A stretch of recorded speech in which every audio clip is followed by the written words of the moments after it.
English একটা language হলো ভাই, এটা ইমোশন প্রকাশই করা যায় না, দম বন্ধ লাগে, দম বন্ধ লাগে। অবশ্যই। তুষার ভাই আপনি বলেন ইসি রে, এটা আপনি ইংলিশে বলতে পারবেন? পসিবল না, যা তো অবস্থা। এই ইংলিশের পাল্লায় পড়ে এখনকার পোলাপান না বলতেছে বাংলা, না বলতেছে ইংলিশ।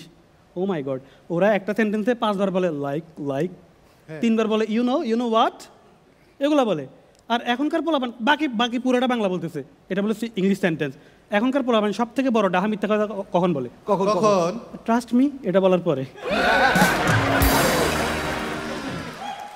তবে আপনি ইংলিশ বলতে না পারলেও, আমরা ইংলিশ বলতে না পারলেও আমাদের মুখ থেকে জোর করে ইংলিশ বের হয় দুইটা টাইমে। কখন?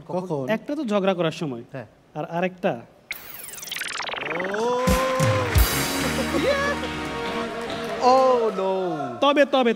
তবে এই ঝগড়ার ইংলিশ আর রোমান্সের ইংলিশ, এই দুটার মধ্যে একটা সূক্ষ্ম তফাৎ আছে।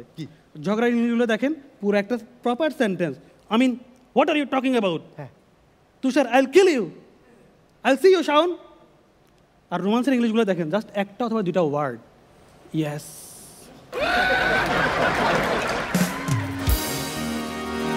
ও ইয়েস, ইউ ওকে।